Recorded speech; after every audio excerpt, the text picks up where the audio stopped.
Hello guys, welcome to Fictional Vortex. So in this video, we will see, what if Naruto was the primordial archon of the void and eternity? Naruto x Raiden Shogun x Yae Miko, Genshin Impact.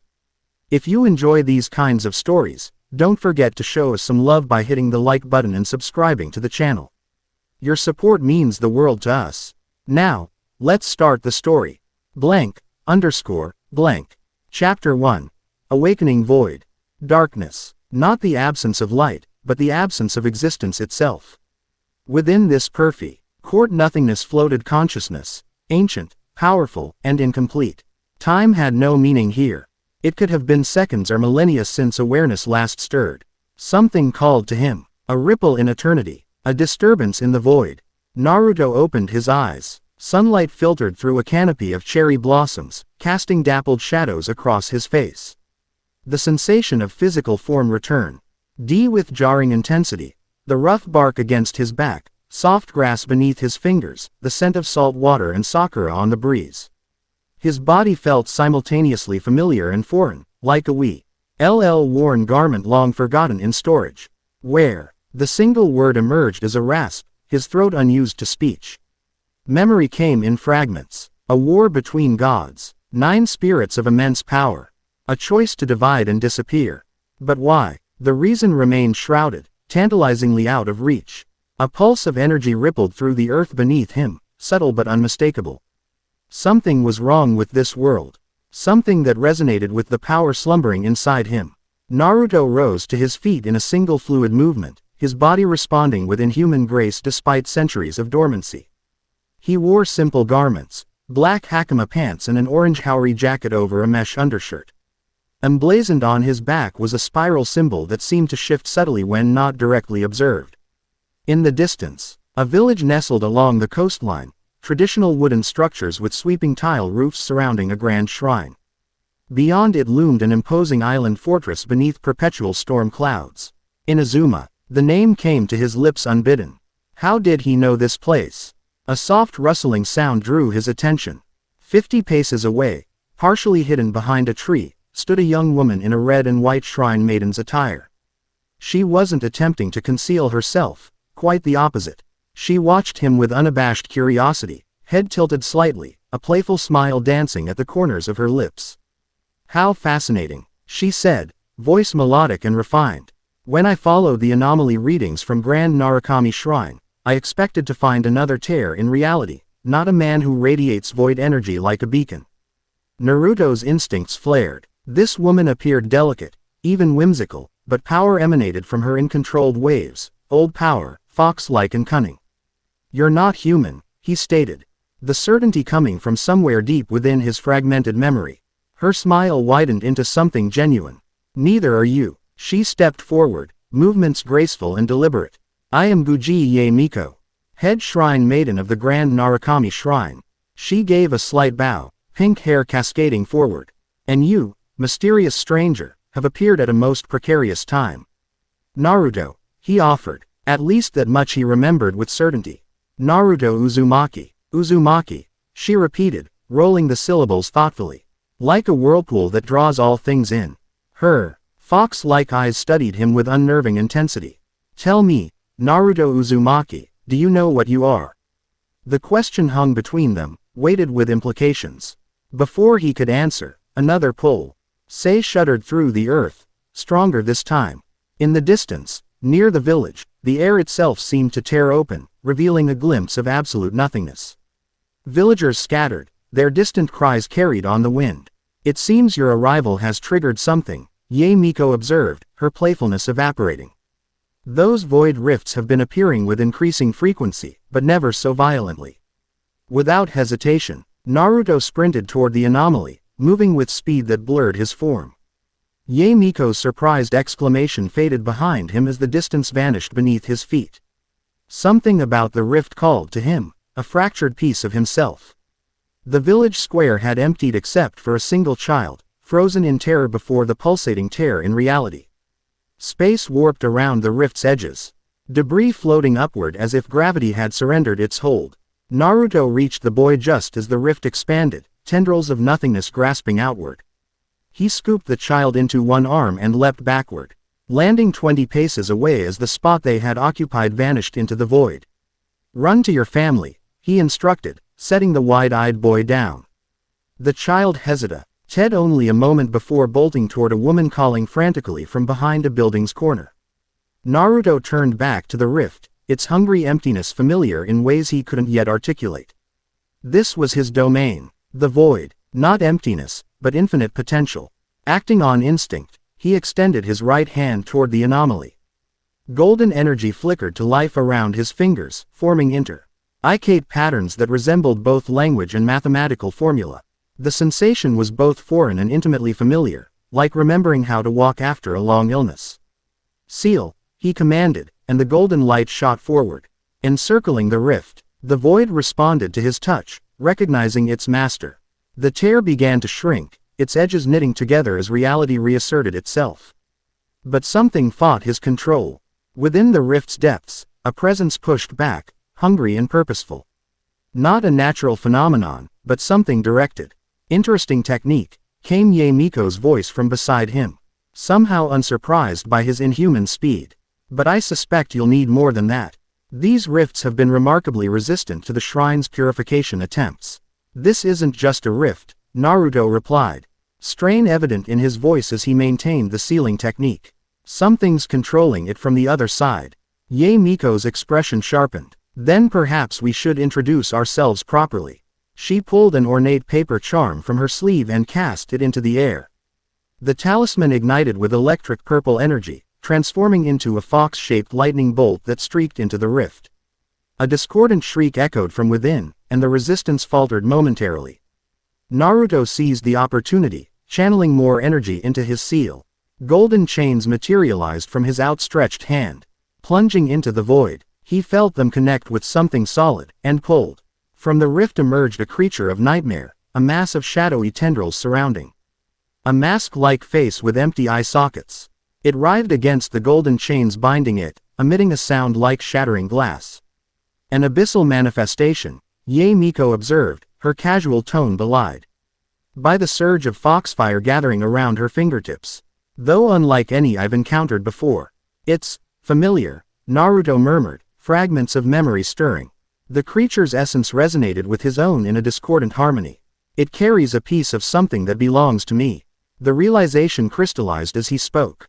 The 9 fragments of his power, the fox spirits he had created to house his divinity when he chose dormancy.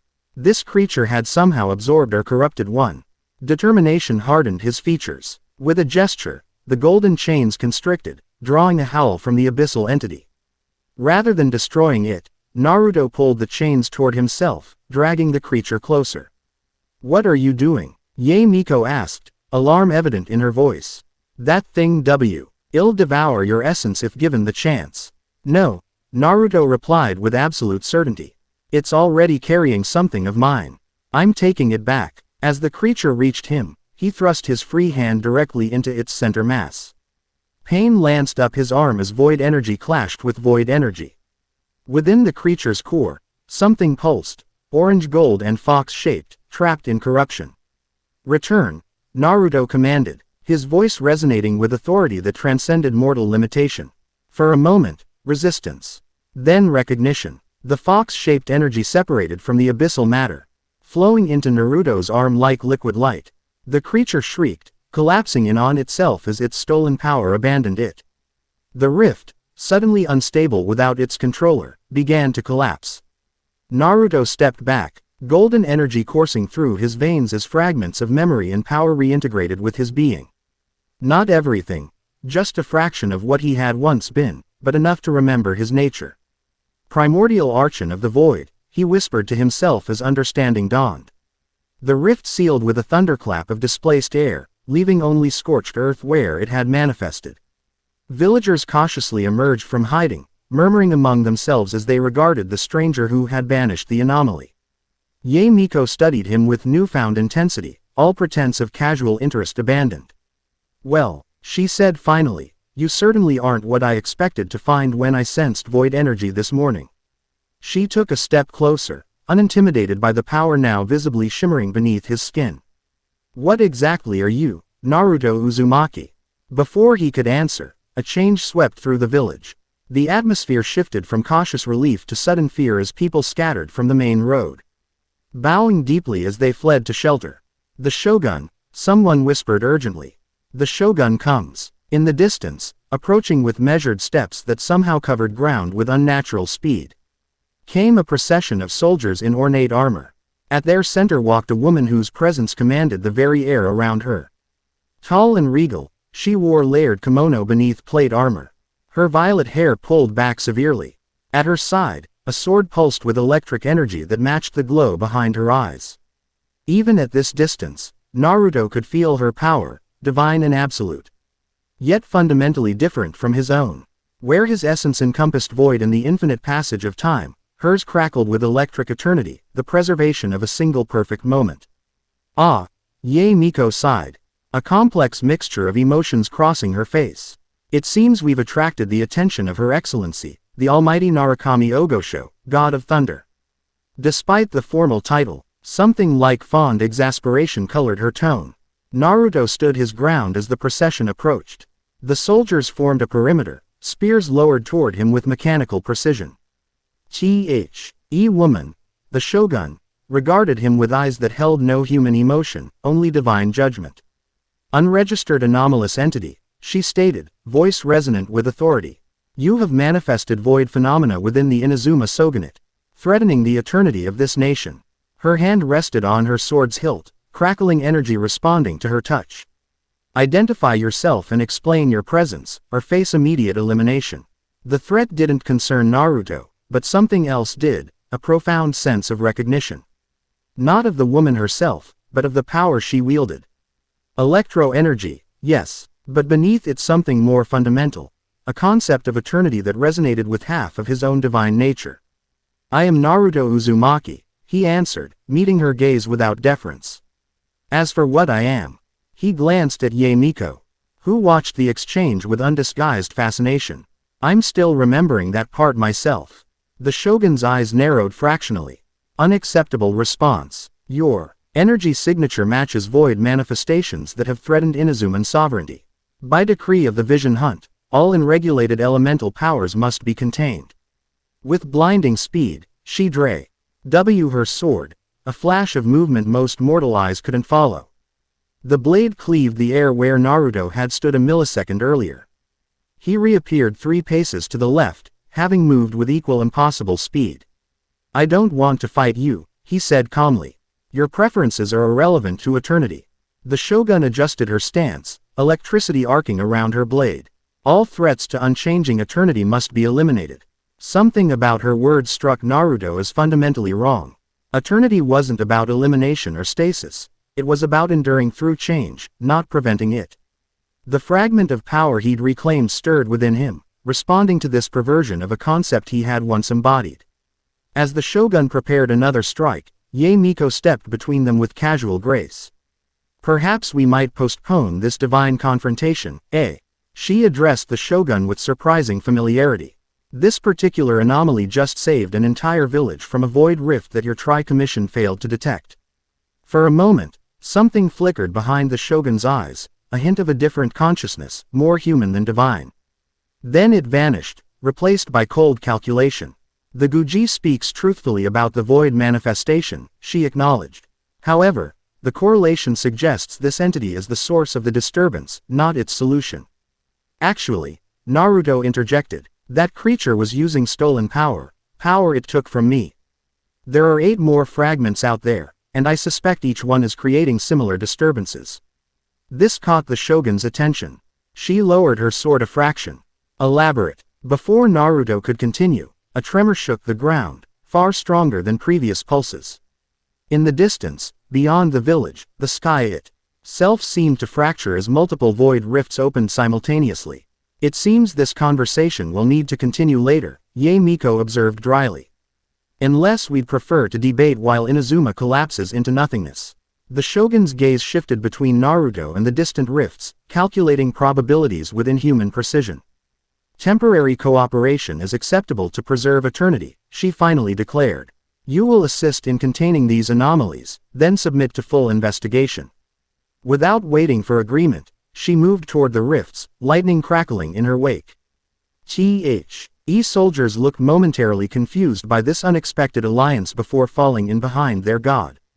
Yae Miko's lips curved into a smile. Well, that's practically a warm embrace coming from her. She glanced at Naruto. Are you coming? I find myself exceedingly curious about how a Primordial Archon handles multiple void rifts. Naruto raised an eyebrow. You know what I am. I suspected, she corrected.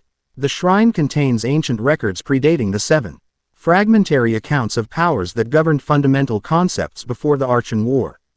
Her fox-like eyes gleamed. Most scholars dismiss them as metaphorical. I find literal interpretations more interesting. Another tremor interrupted them, stronger than before. We should go, Naruto said, already moving. Those rifts are calling to another fragment of my power. Together they headed toward the chaos, Naruto's steps light despite the weight of returning divinity. Something about this world felt simultaneously familiar and wrong, like a painting he'd created now altered by another hand.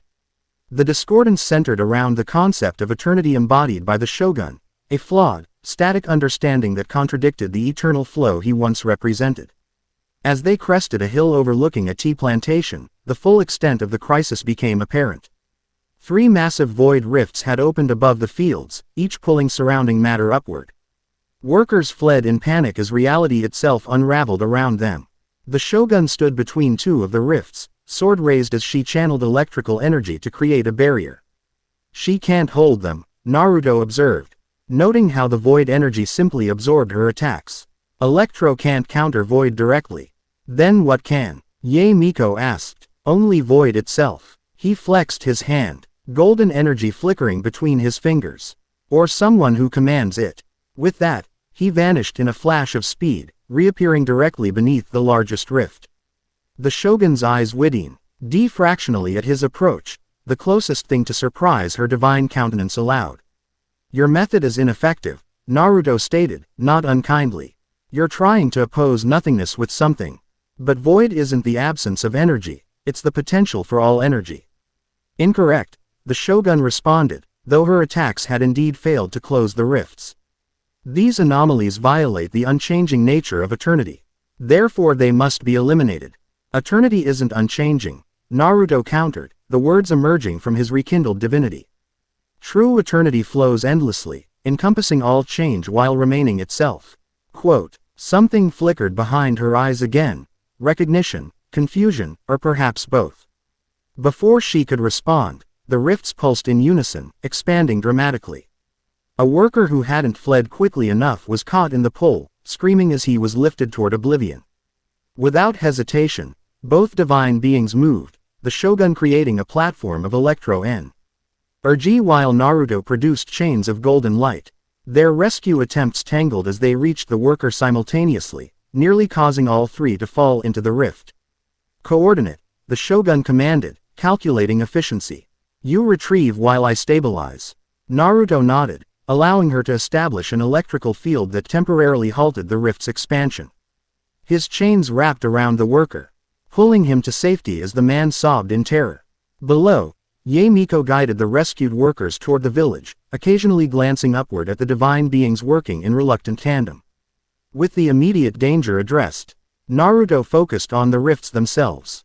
Now that he was closer, he could sense the corruption more clearly. These weren't natural manifestations of void, but manipulated tears created by something using his fragmented power. Someone is directing these, he called to the Shogun, who hovered nearby on crackling energy. Using pieces of my power to create instability. Impossible, she replied. No entity in Inazuma possesses such capability. All vision bearers are documented. All anomalous powers contained. Not everything fits in your categorical eternity, Naruto said, frustration bleeding into his tone. Some powers predate your understanding. Her expression didn't change, but lightning intensified around her, responding to emotion her face refused to show. You claim authority beyond the 7 archons. I claim nothing, Naruto responded, focusing on the rifts. I remember. With that cryptic statement, he raised both hands toward the 3 rifts. Golden energy spiraling outward in complex patterns. Unlike his previous sealing technique, this was an assertion of dominance, Void called to void, master to wayward servant. Return to formlessness, he commanded. Voice resonating with primordial authority. The rifts shuddered, their edges wavering as they recognized the original source of their power. For a moment they seemed ready to see. Collapse. Then a counter-force surged from within them, a presence that felt ancient and calculating. Interesting, the presence seemed to say without words. The primordial returns. Pain lanced through Naruto's mind as something tried to follow the connection backward, reaching through the rifts toward him. He broke the link, staggering midair before catching himself. The Shogun observed with analytical precision. Your method is also ineffective, she noted, a hint of what might have been satisfaction in her tone. Something's blocking me, Naruto admitted. Something that knows what I am. Below, Yae Miko called up to them. Perhaps a combined approach. Opposing forces in balance. The suggestion sparked something in Naruto's fragmented memory. Balance between void and eternity, nothingness and forever. Not opposition but complementary concepts. He turned to the Shogun. Your eternity and my void. They were never meant to conflict. They're two halves of the same principle. She regarded him impassively. Unsubstantiated claim. Test it, he challenged. Lend me your eternity while I channel void. Not to fight the rifts, but to complete them. For a long moment, the Shogun calculated. Divine mind assessing probabilities. Finally, she extended her free hand. Temporary convergence accepted. For Inazuma's eternity. Their hands met, and power surged between them, electric eternity meeting endless void. The sensation was overwhelming, like remembering something fundamental about reality itself. Images flashed through Naruto's mind. A divine court predating the seven, concepts given form and purpose. A schism that fractured primordial harmony. The Shogun too seemed affected, her perfect composure faltering as ancient memories stirred within her divine consciousness. Something, deeper than the artificial god, the human soul at her core, responded to the connection. Together they turned toward the rifts, their combined power manifesting as spiraling patterns of gold and purple. Where void would normally consume everything, eternity stabilized it into perfect balance. Where eternity would freeze all in unchanging stasis, void allowed for infinite potential. Harmonize, they commanded in unison. Their voices resonating across multiple planes of existence. The rifts responded, their chaotic edges smoothing into perfect circles. Rather than collapsing, they transformed, no longer tears in reality but controlled gateways. Through them, Naruto could sense his fragmented power, calling from distant locations across this world. From the central rift, a small spark of gold, energy emerged, fox-shaped and pulsing with familiar warmth. It circled them once before flowing into Naruto, another fragment returning to its source. With it came more memories. The divine court, he concept of void eternity that he once embodied, his decision to withdraw from divine governance. As the second fragment integrated, the rifts gently closed, reality knitting itself together without the violent backlash of forced sealing. The sky above Inazuma cleared, returning to peaceful blue. The connection between Naruto and the Shogun broke as they descended to the ground. She immediately stepped back, reasserting the distance of divinity, though something had changed in her perfectly composed features, a hint of troubled recognition. Your energy signature has been catalogued, she stated formally. It contains patterns consistent with primordial divinity, predating current elemental classifications. Her eyes narrowed slightly. This requires further investigation. You will accompany me to Tenshukaku. It wasn't a request but a divine decree. Before Naruto could respond, Yae Miko approached, her expression suggesting she'd observed more than either might be comfortable with.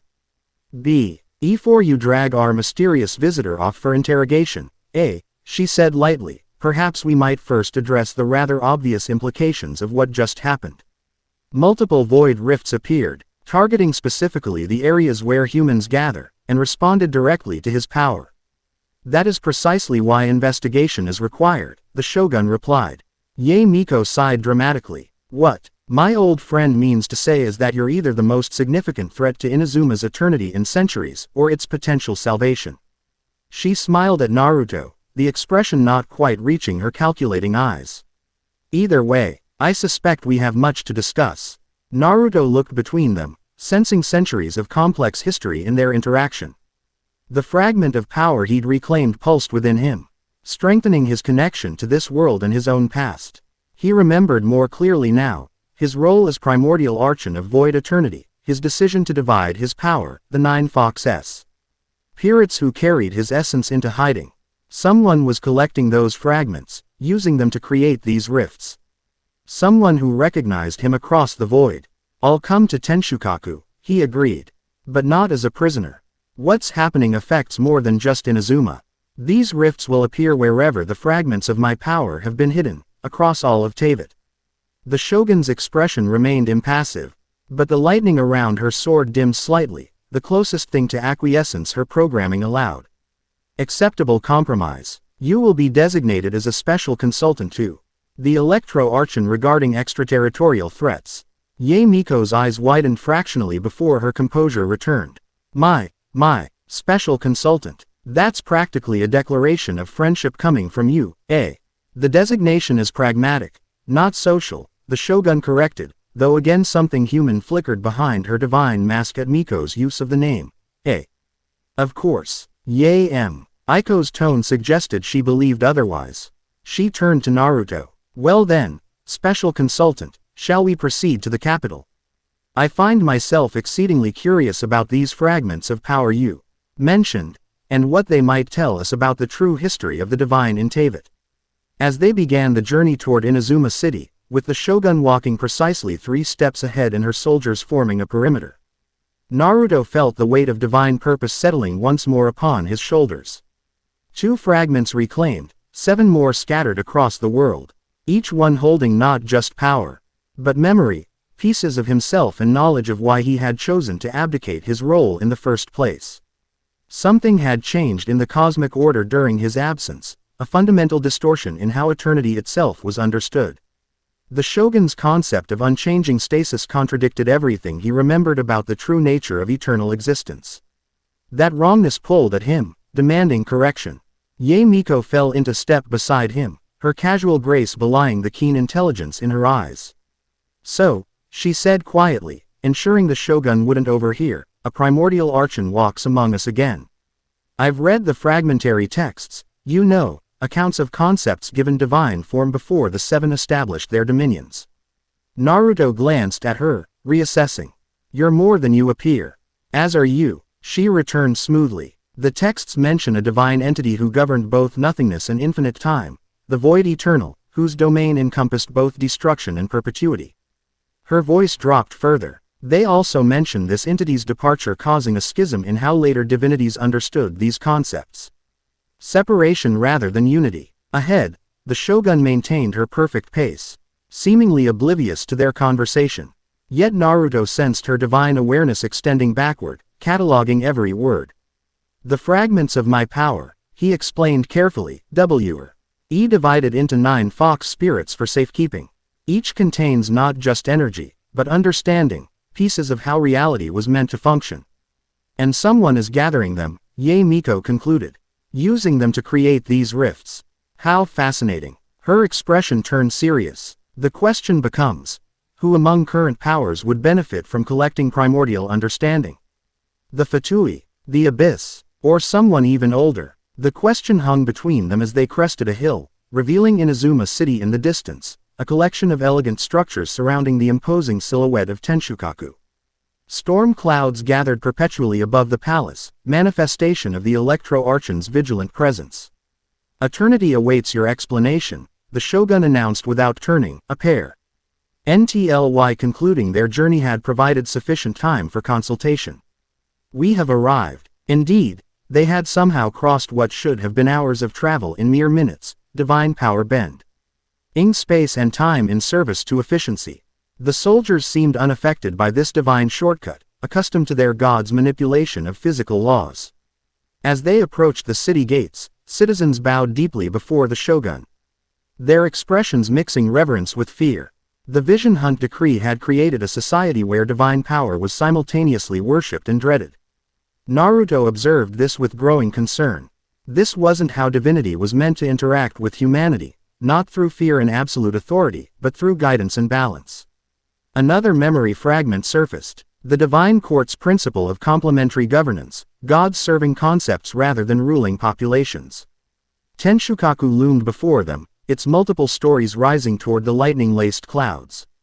At the palace entrance, a woman in Tengu warrior attire waited, her expression serious beneath her mask. "Sarah," the shogun acknowledged. "Prepare the divine audience chamber. We have a matter of cosmic significance to address." The Tengu woman, Sarah, bowed deeply, though her eyes narrowed as they fell upon Naruto. "Of course, Your Excellency." She straightened, addressing the soldiers. "Return to your standard positions. I will escort the almighty shogun and her guests." The formality of Inazuman court protocol settled around them as they entered Tenshukaku, a weight of tradition and expectation that seemed to physically manifest in the air. Yae Miko's demeanor shifted subtly, still casual but with an underlying ceremonial awareness that spoke of centuries navigating these divine politics. They were led to an inner chamber where screens depicting thunderstorms surrounded a raised dais. The shogun took her place upon the throne, her divine presence expanding to fill the space. Li, Ghtning crackled between the screens as her power manifested visibly. "Speak," she commanded, addressing Naruto directly. "Explain the nature of these fragments and their connection to the anomalies threatening Inazuma's eternity." Naruto stood before her, neither bowing nor showing deference. One divine entity addressing another as equal. Before the 7 archons established their dominions, that was governed by primordial archons who embodied fundamental concepts rather than elements. I was one such entity, the Archon of Void Eternity. Sarah made a small sound of disbelief, quickly suppressed. Yae Miko, conversely, watched with undisguised fascination. During the divine war that established the current order, Naruto continued, I chose to withdraw from governance. My concept, the Bala, NCE of nothingness and forever, was too dangerous to fall into the wrong hands. So I divided my power and consciousness into 9 fox spirits and entered dormancy. The shogun's expression remained impassive, but the lightning between the screens intensified. This contradicts established divine chronology. Established by whom? Naruto challenged. The victors of that war. Those who divided the unified concepts into separate domains. For the first time, uncertainty flickered across the shogun's perfect features. Not from his challenge to orthodoxy, but from something stirring within her own divine consciousness. The human soul at her core, responding to truth her programming couldn't classify. The fragments I'm reclaiming, Naruto explained, contain not just power but understanding. True nature of eternity isn't stasis or unchanging preservation, it's endless flow, perpetual renewal. Eternity encompasses change, it doesn't prevent it. The screens surrounding them flickered violently, lightning arcing between them as the shogun's expression darkened. Incorrect. Eternity is the elimination of impermanence. The preservation of unchanging perfection. That's half the truth, Naruto insisted. Golden energy beginning to shimmer around him in response to her agitation. Eternity without void becomes stagnation. Void without eternity becomes chaos. They were never meant to be separated. Something profound shifted in the chamber. Not just divine energy, but reality itself responding to primordial concepts being named aloud after centuries of division. Fascinating, Yae Miko whispered, watching the metaphysical confrontation with keen awareness. The texts mentioned a sundering of unified concepts during the establishment of the 7. This is what they meant, the separation of complementary principles. The shogun rose from her throne, divine authority radiating from her like physical force. Your claims threaten the fundamental basis of Inazuma's eternity.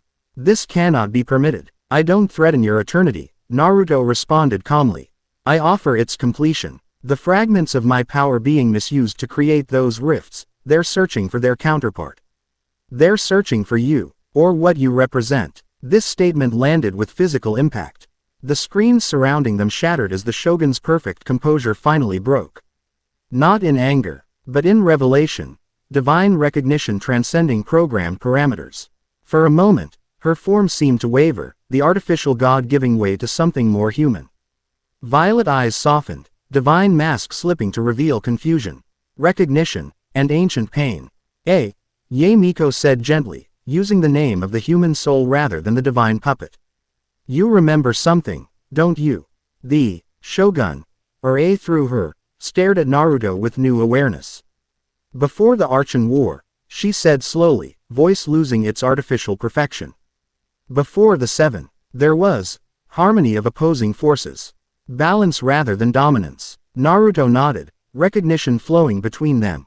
The divine court ruled through complementary concepts, not territorial division. Void eternity was a single principle, not opposing forces. For a heartbeat, perfect understanding passed between them, divine recognition transcending the artificial boundaries established by the current cosmic order. Then the moment passed, the Shogun's programming reasserting control as the human soul retreated once more into the safety of her constructed reality. This information requires verification, the Shogun stated, her mechanical perfection returning. The implications for Inazuma's eternity must be evaluated. Yae Miko sighed, shooting Naruto a look that conveyed centuries of patience dealing with this duality. What Her Excellency means, she translated, is that we should continue this discussion after everyone has had time to process these rather significant revelations about divine history. Sarah, who had remained silent throughout this exchange, finally spoke. Your Excellency, shall I arrange accommodations for the visitor? Her hesitation on the last word conveyed her uncertainty about how to cl. A Sophia being claiming primordial divinity. Before the Shogun could answer, a distant rumble shook Tenshukaku. Not the controlled thunder of the Electro Archon's power, but something deeper and more ominous. Another rift, Naruto said immediately, sensing the void disturbance. Larger than before, without waiting for permission, he moved to the balcony overlooking Inazuma City. In the distance, above Narukami Shrine, space itself tore open, a massive void rift that dwarfed previous manifestations. Unlike the earlier rifts, this one pulsed with malevolent purpose, actively pulling surrounding matter inward. Impressive timing, Yae Miko observed, joining him. Almost as if something was listening to our conversation. The Shogun appeared beside them, divine authority fully reasserted. His threat to eternity will be eliminated. She raised her hand, lightning gathering in preparation for divine intervention. Naruto caught her wrist, an action that would have meant death for any mortal. Not alone, he said firmly. Whatever is creating these rifts is using my fragmented power. We need to work together, void and eternity in harmony, not opposition. For a moment it seemed she might strike him down for his presumption. Then understanding flickered behind her eyes, not the programming, but the human soul recognizing fundamental truth. Temporary cooperation remains logical, she conceded, lowering her hand. Previous combined intervention demonstrated enhanced effectiveness. Another tremor shook the palace as the rift expanded. In the courtyard below, soldiers scrambled to evacuation positions. Their movements disciplined despite obvious fear. Well then, Yae Miko said, smoothing her shrine maiden attire. Shall we go witness the reunion of primordial concepts? I do so witnessing events of historical significance. As they prepared to face the growing void, Naruto felt the fragments of power within him resonating with both anticipation and warning. Something Ayant had noticed his reawakening, something that understood what his divided power truly represented. The rifts weren't random manifestations but deliberate communications. Someone was calling him back to cosmic governance, demanding the return of the primordial Archon of void eternity. And they were willing to tear reality apart to achieve it. The journey to that understanding, and to reclaiming his fragmented self, had only just begun. Chapter 2. Fractured Eternity. Dawn painted Narukami Island in watercolor hues, mist clinging to mountain valleys like lingering dreams. 3 days had passed since the confrontation at Tenshukaku. 3 days of uneasy alliance between powers never meant to be separate. Atop the grand Narukami Shrine, Naruto sat cross-legged, eyes closed in meditation. Around him, 9 small stones formed a circle, 2 glowing with recovered golden energy, 7 remaining dormant. A map to what was missing. Still communing with pebbles, Yae Miko's voice drifted up from behind. She approached with silent steps. Fox-like grace evident in every movement. Some might consider watching someone meditate for 3 hours excessive dedication. I prefer to think of it as professional curiosity. Naruto opened his eyes but didn't turn. You were testing my awareness.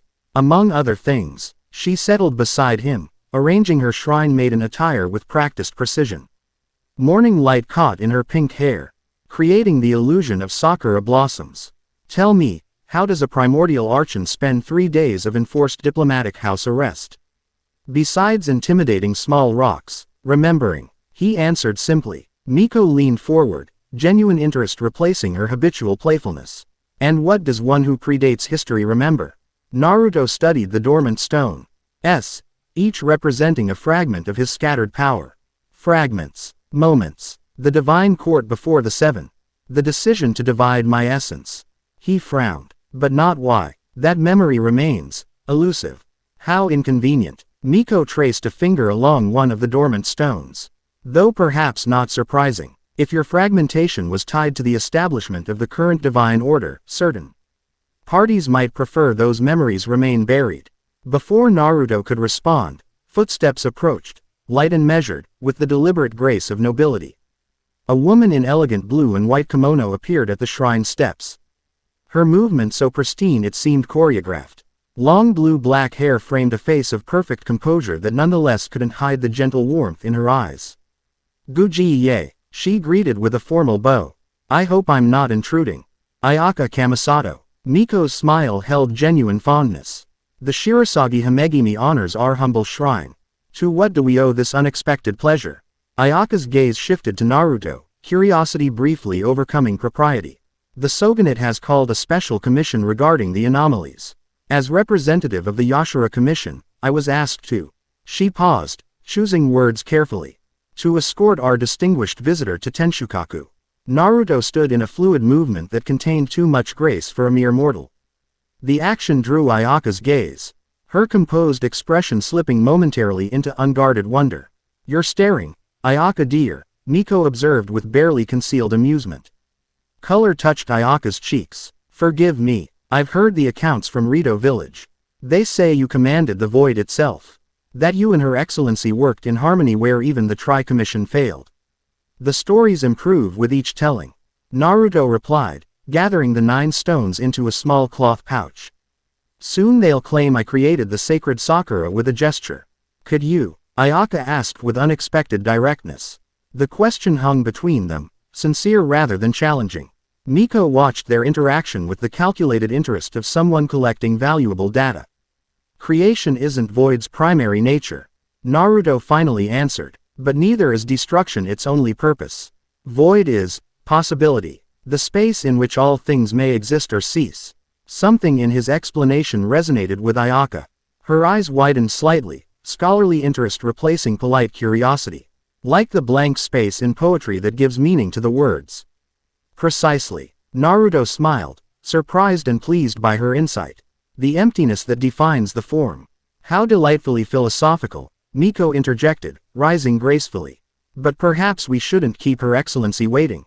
Even temporary allies find her patience limited.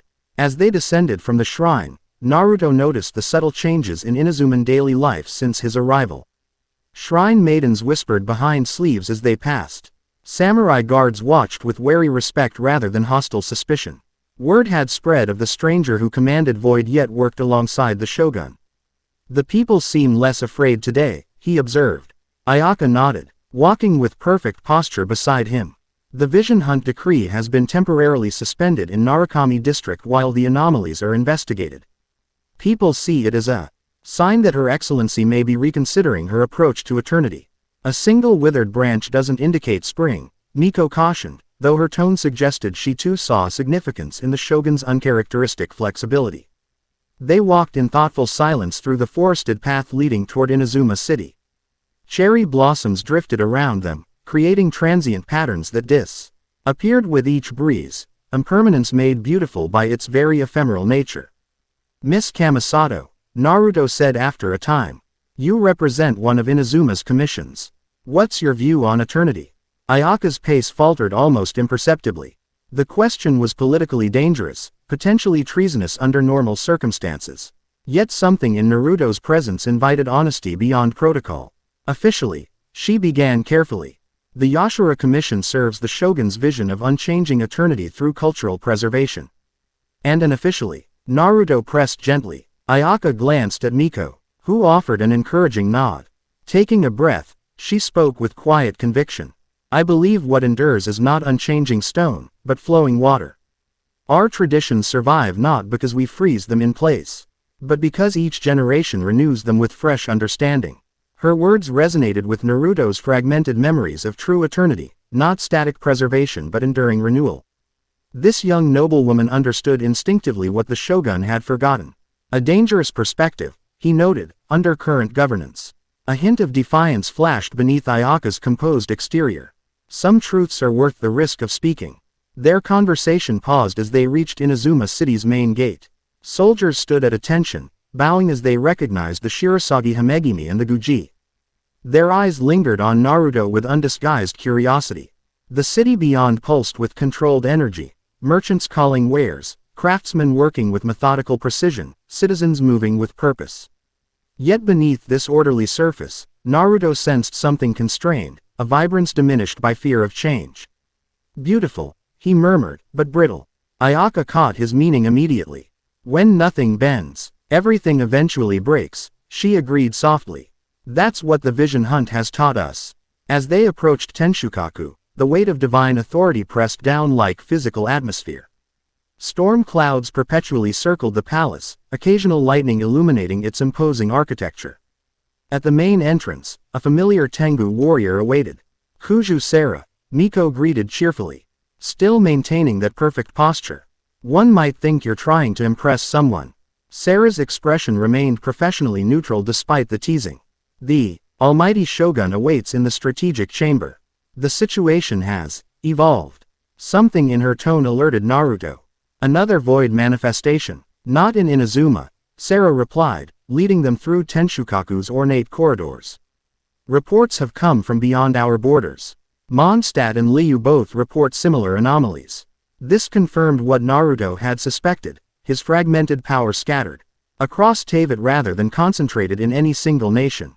The search would extend far beyond Inazuma's carefully controlled borders.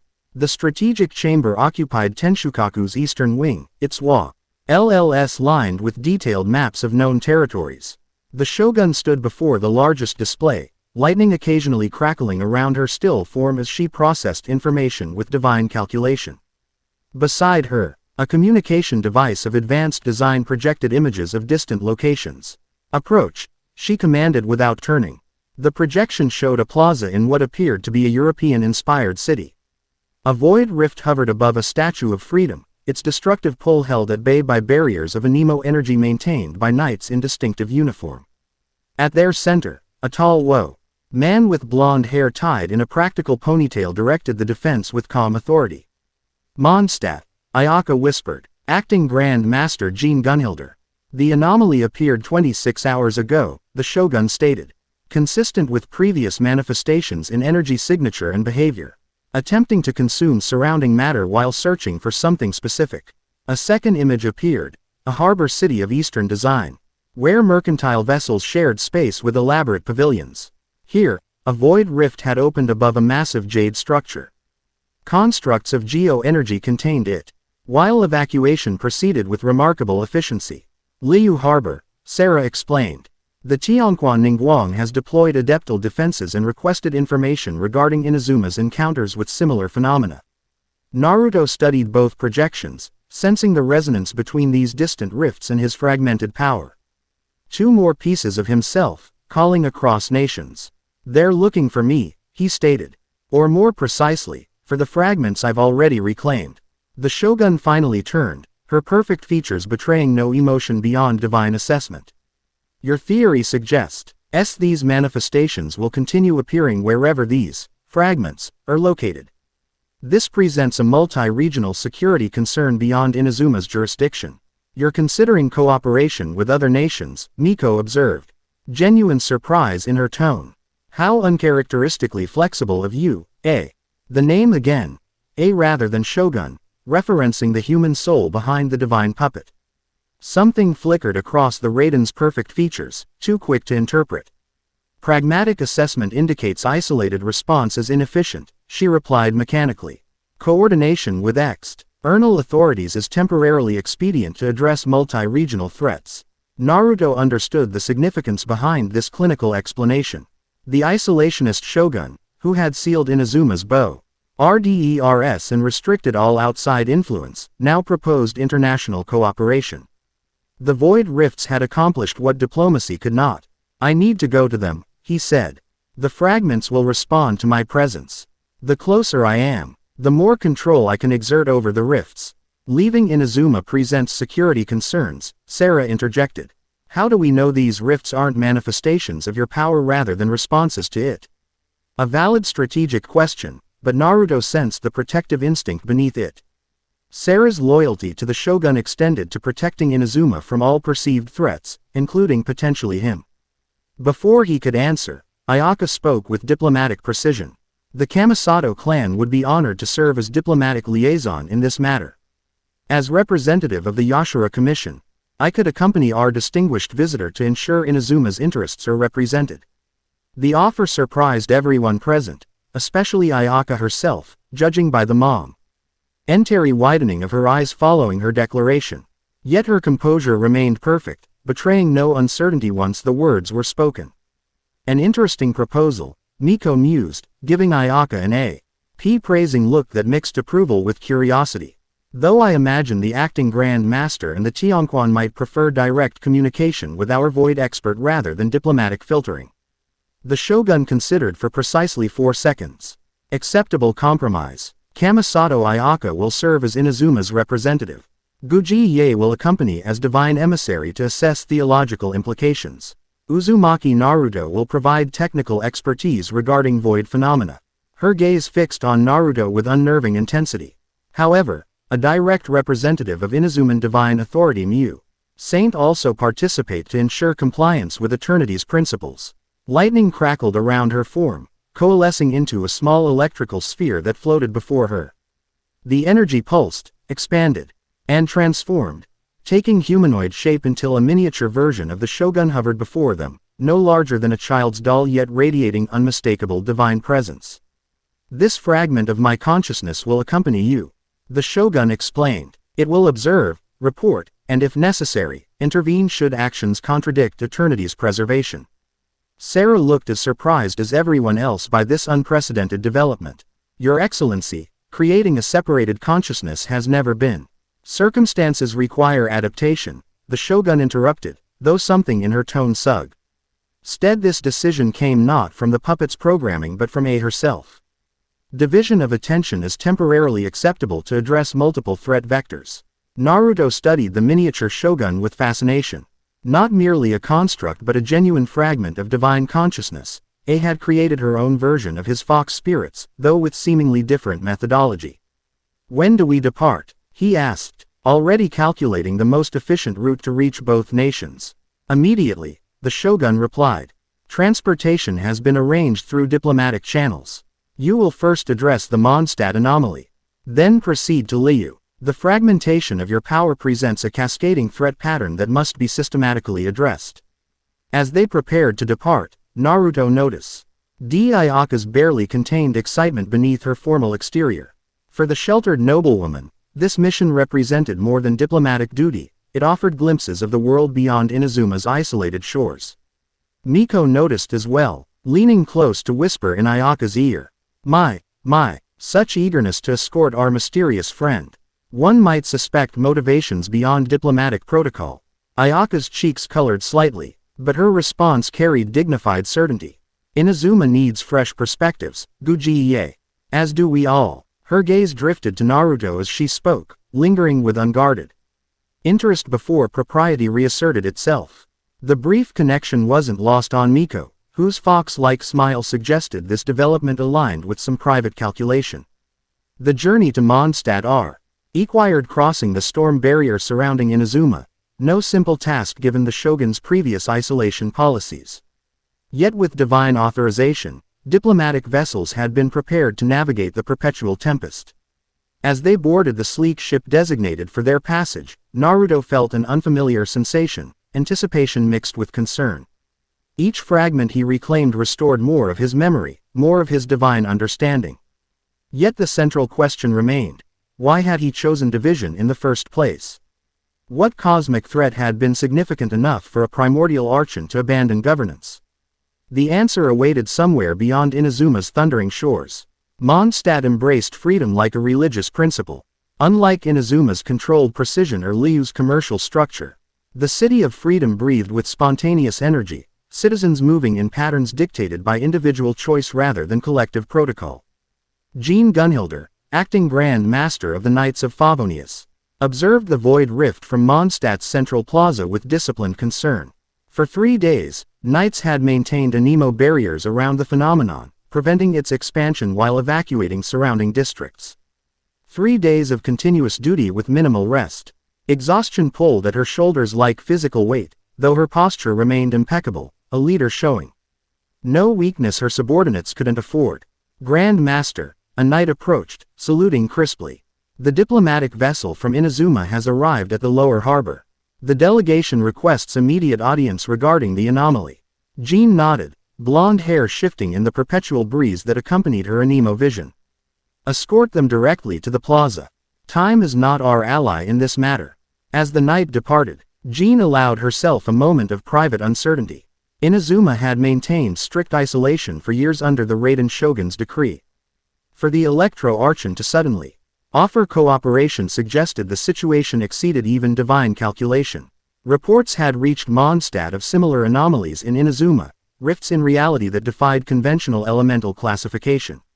More troubling were rumors of a stranger who commanded these phenomena, working alongside the Shogun herself. Such tales seemed improbable until Mondstadt faced its own void manifestation. Any change in the readings? Jean asked the alchemist monitoring instruments at the plaza's edge. None, Grand Master, came the reply. It continues to absorb ambient elemental energy without discrimination. Our barriers slow but cannot stop its expansion. Jean's attention shifted as the diplomatic party entered the plaza. First came a young woman in elaborate Inazuman noble attire, her composure Augusting significant political station despite her youth. Behind her walked a shrine maiden with unusual pink hair and fox-like features who carried herself with the casual confidence of someone far older than her appearance suggested. But it was the third figure who captured Jean's complete attention. Tall and powerful without ostentation, he moved with inhuman grace that even her trained eye struggled to track. Orange-gold energy shimmered subtly beneath his skin, visible only to those attuned to elemental flows. Not vision energy, something older, more fundamental. Most bizarrely, a miniature figure hovered near his shoulder, a perfect replica of the Raiden Shogun herself, radiating compressed divine authority despite her diminutive size. Jean stepped forward, maintaining the perfect bow. Ants between diplomatic welcome and cautious assessment. Mondstadt welcomes the delegation from Inazuma. I am Jean Gunhilder, acting Grand Master of the Knights of Favonius. The noble woman bowed with perfect ceremony. Ayaka Kamisato of the Yashura Commission, representing Inazuman diplomatic interests. Her formal introduction contrasted with the genuine concern in her eyes as she regarded the void rift. We come with information and assistance regarding these anomalies. The shrine maiden's bow held a hint of theatrical flourish. Guji Yae Miko of the Grand Narukami Shrine, divine emissary of Her Excellency. Her smile carried centuries of secrets. Though I prefer less formal address in these troubled times. The man stepped forward last, offering no bow but a respectful nod that Mahao conveyed equality rather than disrespect. Naruto Uzumaki, I believe I may be connected to your problem.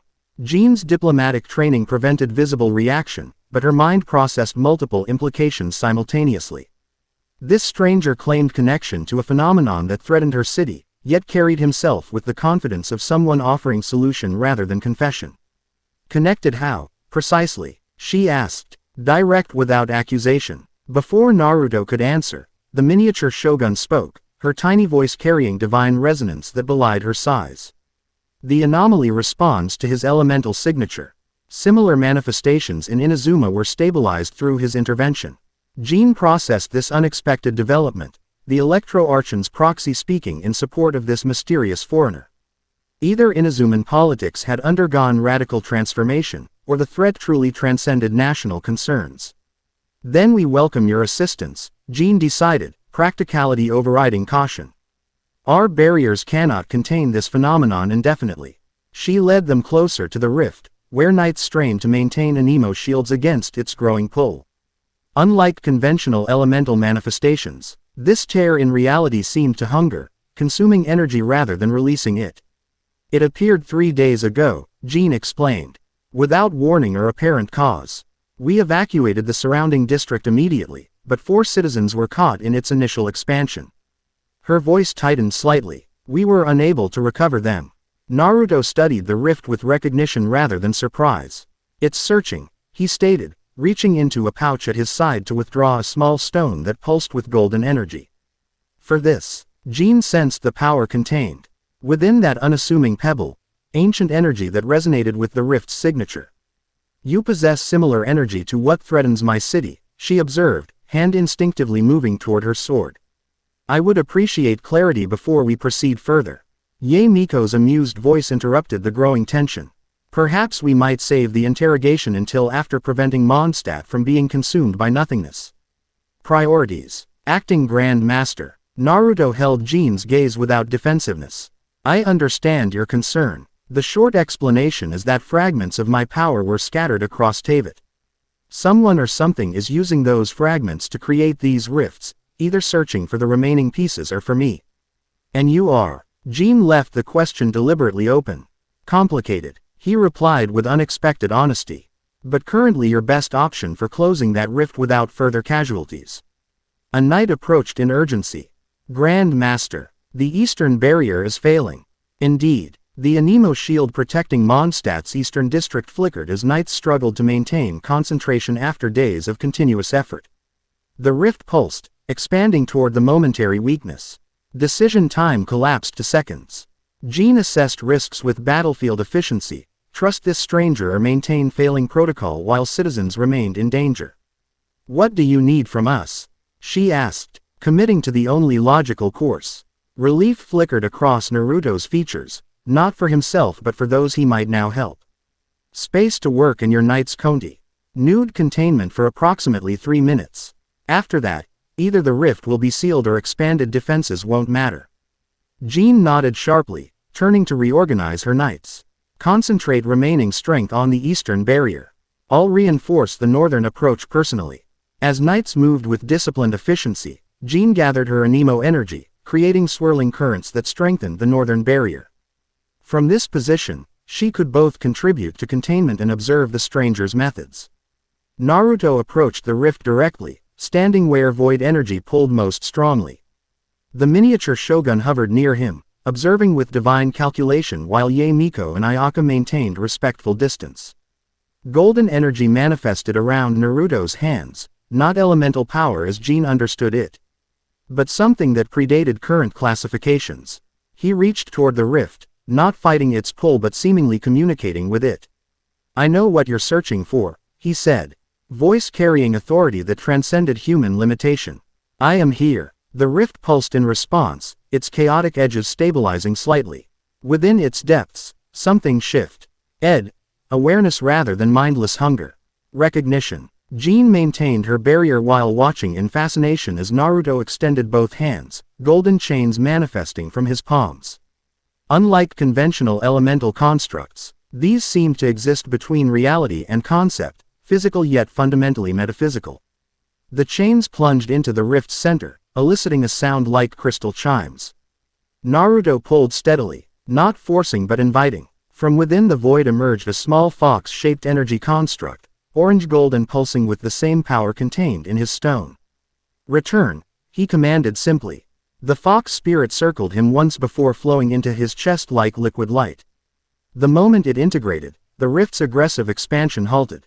Its edges began knitting together not through forced closure but natural healing, as if reality recognized its proper state.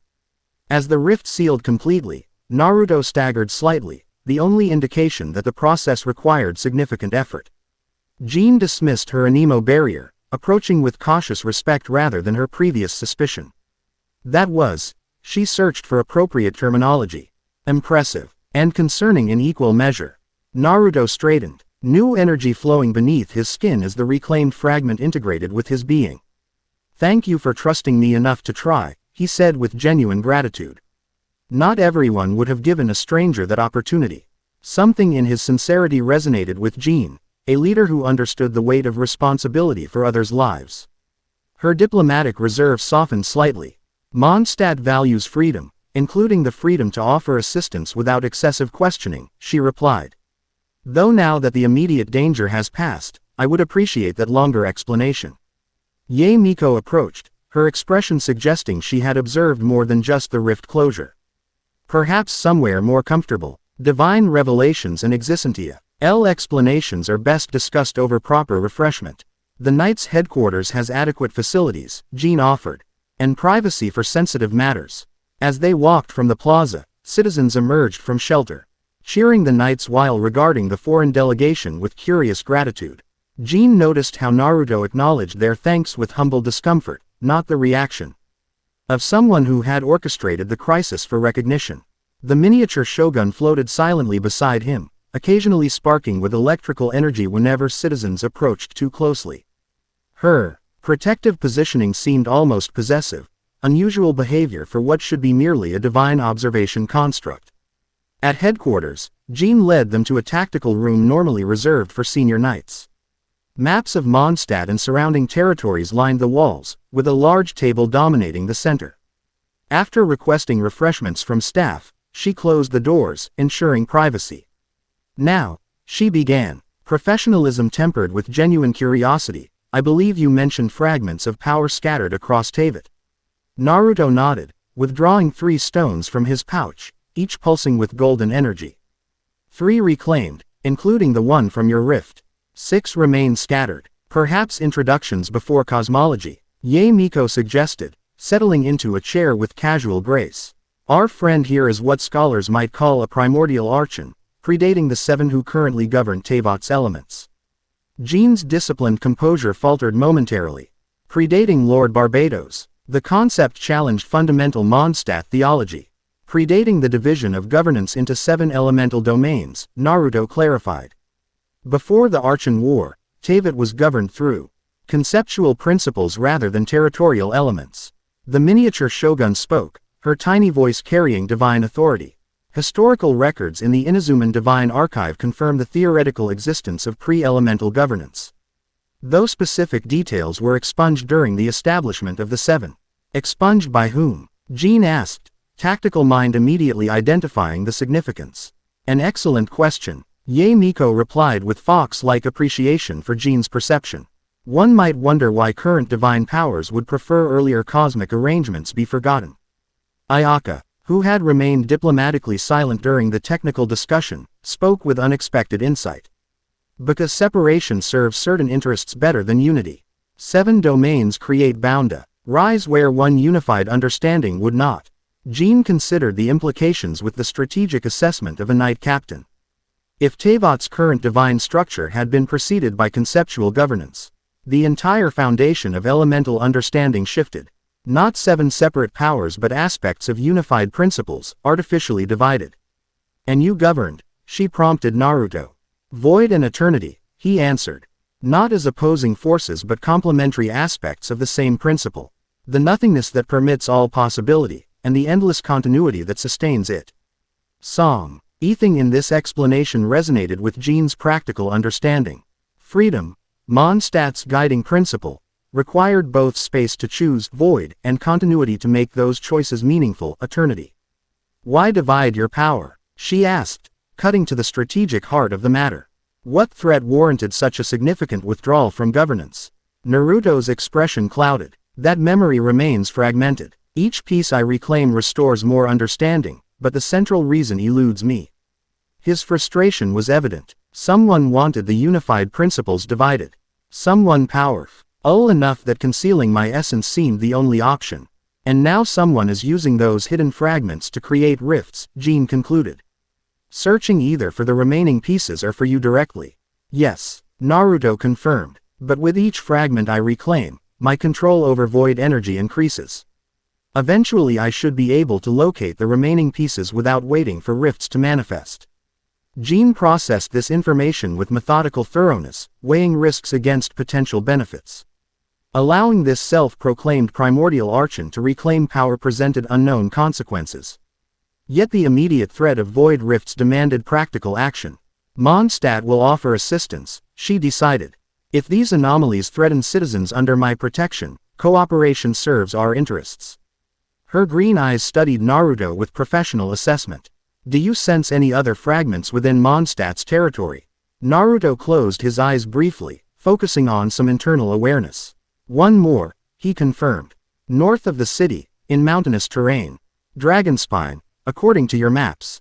Jean's expression grew concerned. Dragonspine presents significant environmental challenges. Extreme cold, hostile wildlife, and ancient ruins of uncertain origin. If a rift opens there, our response will be complicated by terrain. Then we should move preemptively, Ayaka suggested, rather than waiting for another crisis. The practical suggestion earned approving nods from both Jean and the miniature shogun, an unlikely alignment of Mondstadt freedom and Inazuman eternity. I'll arrange an expedition immediately, Jean stated, already mentally calculating required resources. Though our forces are stretched thin after maintaining barriers for 3 days. I will accompany personally, Naruto offered. The fragment will respond to my presence, potentially without requiring a rift to manifest. Jean assessed him with professional appreciation, a leader who didn't delegate dangerous work to subordinates. As will I, she decided. Dragonspine requires experienced guidance. We'll depart at dawn. As arrangements proceeded, Jean noticed a subtle shift in the room's dynamics. The miniature shogun hovered closer to Naruto than strictly necessary for observation. Ayaka's formal diplomatic distance had decreased incrementally with each exchange. Yae Miko watched Yae Micro adjustments with amused awareness, occasionally catching Jean's eye with knowing glances. The acting Grand Master recognized the patterns from diplomatic functions, the gravitational pull of significant power drawing others into closer orbit. Whether Naruto recognized the effect he created remained unclear, though his focus seemed genuinely fixed on addressing the rifts rather than leveraging influence. That sincerity, more than divine claims or impressive abilities, earned Jean's professional respect. Power that served protection rather than domination aligned with Mondstadt's fundamental values. As night fell over the City of Freedom, preparations for the Dragonspine expedition continued. Jean remained in headquarters long after others retired, reviewing maps and contingencies with characteristic thoroughness. Leadership demanded no less, especially when venturing into Dragonspine's unforgiving environment. A subtle shift in air pressure alerted her to another's presence. Turning, she found Naruto examining the tactical map, his expression thoughtful. You should rest, she advised professionally. Dragonspine taxes even experienced knights. So should you, he countered without looking up. Yet here we both are. The observation carried no judgment, just recognition of shared responsibility. Jean allowed a small smile, the professional mask softening momentarily. So, me habits persist regardless of circumstance, she acknowledged. Preparation reduces variables, but never eliminates them entirely. Naruto traced the mountain path leading to Dragonspine. No matter how thoroughly we plan, uncertainty remains. The philosophical observation suggested experiences beyond battlefield tactics, a deeper understanding of life's fundamental nature. Jean found herself curious about the person beneath the divine claims. May I ask a personal question? When he nodded, she continued. What does it feel like, reclaiming these fragments? Beyond tactical advantages. Naruto considered thoughtfully before answering. Like remembering who you are after a long illness. Pieces returning that you didn't realize were missing until they're restored. His expression turned inward, but also troubling. Each fragment brings memories of a cosmic order fundamentally different from what exists now. Seeing how principles meant to complement each other have been set in opposition. Like freedom and order, Jean observed, thinking of Mondstadt's occasional conflicts with Liu's structured governance. Exactly. In the original Divine Court, freedom and contracts were complementary principles, one establishing space for choice, the other providing framework for those choices to have meaning. His eyes held ancient sadness. The division into competitive domains distorted understanding that was meant to be unified. Jean considered the implications for her own leadership. How often had she perceived her duty to order as somehow constraining Mondstadt's freedom? Perhaps these weren't opposing principles but complementary aspects requiring balance. Thank you for the explanation, she said simply. It offers perspective I hadn't considered.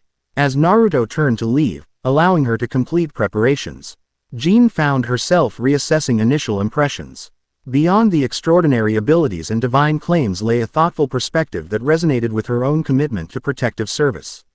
Whether Primordial Archon or simply unique vision bearer, his presence offered Mondstadt something increasingly rare, new understanding without demanding conformity. Freedom to learn without surrendering identity. Perhaps that alignment with Mondstadt's values explained why the fragment had manifested here. Dawn-painted dragonspines snow-covered peaks in blood-red hues. The mountain's unnatural cold creating crystalline patterns in the expedition's exhaled breath. Jean led the small group along treacherous paths she knew from previous explorations, each step calculated against known hazards. Behind her followed Naruto, moving with fluid grace despite the challenging terrain. Ayaka accompanied them, her traditional Inazuman attire replaced by practical WINTER gear that nonetheless maintained elegant aesthetics. The miniature shogun hovered nearby, unaffected by environmental conditions, occasionally scanning surroundings with divine precision. Yae Miko had remained in Mondstadt, claiming administrative duties at the cathedral required her attention. Her parting smile suggested other motivations, particularly when she mentioned researching ancient texts in the restricted library section. The cold here isn't natural, Naruto observed as they ascended a particularly steep section. It carries residual energy from something ancient. Jean nodded, impressed by his perception. According to legend, a great calamity befell this mountain ages ago. The unnatural climate is believed to be aftermath of that event. More than legend, the miniature shogun interjected. Inazuman records reference a continental event during the period of divine transition. A rebellion against established order that required significant intervention. This historical perspective caught Jean's attention. Mondstadt's records contain similar references to an ancient calamity, but without specific details, as if deliberately obscured. Another example of divided understanding, Naruto mused. Each nation preserving fragments of history without comprehensive context. As they climbed higher, environmental conditions worsened. Sheer cold, as Mondstadt scholars termed it, began affecting even their well-equipped party. Jean led them toward periodic heat sources, strange red crystals that emanated warmth against the mountain's perpetual winter. We should rest briefly, she suggested, indicating a sheltered outcropping near one such crystal. Restore body temperature before continuing. As they gathered around the warmth, Jean noticed Ayaka studying Naruto with careful observation partially concealed by diplomatic propriety. The Inazuman noblewoman had demonstrated remarkable resilience during their ascent, maintaining composed dignity despite challenges. Conditions far removed from her sheltered experience. Have you ever encountered anything similar to these crystals in Inazuma, Lady Kamisato? Jean asked, offering conversational connection. Ayaka smiled, grateful for the inclusion. Nothing quite like this. Inazuma's environmental challenges tend toward electro-manifestations rather than extreme temperature. She studied the crimson crystal with scholarly interest. Though certain sacred relics at Narukami Shrine emit similar energy signatures on a smaller scale. Remnants of the same event, Naruto suggested. Different manifestations across nations, but connected in origin. Like the archons themselves, Ayaka observed thoughtfully. Distinct in current presentation but perhaps unified in original concept.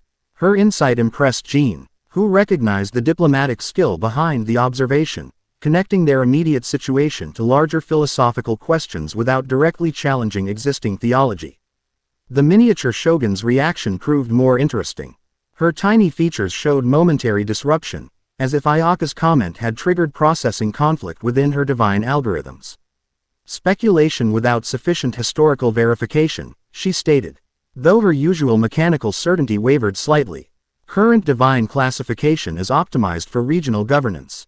Optimized for whom? Naruto asked quietly. Before this philosophical debate could continue, Jean's trained senses detected movement among the snow-covered rocks above. We have company, she warned, hand moving to her sword with practiced efficiency.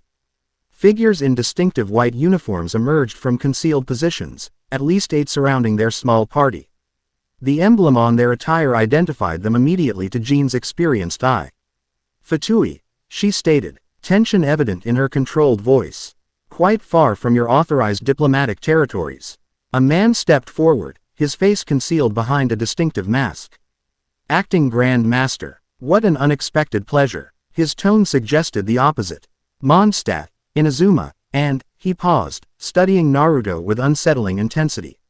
Something altogether more interesting, all conveniently gathered for our observation.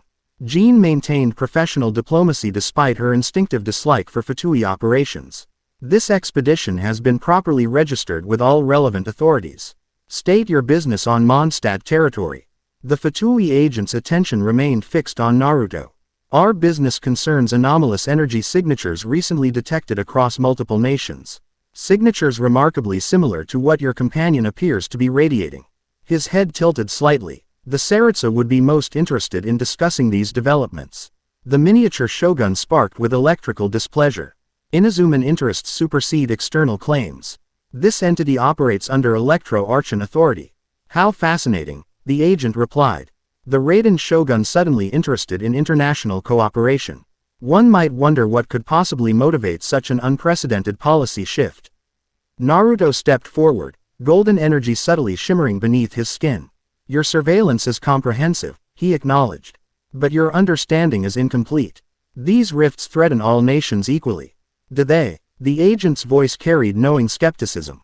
Our researchers have noticed these rifts demonstrate remarkable selectivity in their manifestations. Always near centers of power, always seeking specific energy signatures. His attention shifted to the miniature shogun. Always connected to divine governance. Jean processed the implications with tactical assessment. The Fatui knew more than they should about the rift's nature. Their presence here wasn't coincidental but calculated, an intercept operation based on predictive intelligence. We have no quarrel with the Fatui, she stated diplomatically. But this expedition continues under Mondstadt authority. The agent spread his hands in mock acquiescence. Of course, we merely offer assistance given our extensive research into these phenomena. His attention returned to Naruto. Our facilities are particularly well equipped to help you recover what you're seeking. The offer's subtext was clear. The Fatui wanted access to Naruto's power, offering extraction assistance as pretext for examination. Your assistance is unnecessary, Ayaka interjected with surprising assertiveness beneath her diplomatic phrasing. The combined resources of Mondstadt and Inazuma are sufficient for our purposes. The Fatui agent's posture shifted subtly, calculation replacing casual confidence. Jean recognized the body language of someone reassessing tactical options. Without obvious signal, the surrounding Fatui operatives adjusted their positions into more aggressive stances. Perhaps I wasn't sufficiently clear, the agent stated coldly. The Saritsa's interest in these anomalies is not optional. You will accompany us to our research facility for debriefing. Jean's sword cleared its sheath with practiced efficiency. And perhaps I wasn't sufficiently clear. This is sovereign Mondstadt territory. The Fatui have no authority to demand compliance from anyone under acting Grand Master protection. Wind gathered around her blade, anemo energy responding to her vision's power. The Fatui operatives produced specialized weapons in response, elemental energy charging their mechanisms. Before conflict escalated, Naruto raised his hand. The simple gesture carried such natural authority that both sides hesitated. Your interest confirms my suspicions, he said to the Fatui agent. Someone has been collecting fragments deliberately, using them to create the rifts.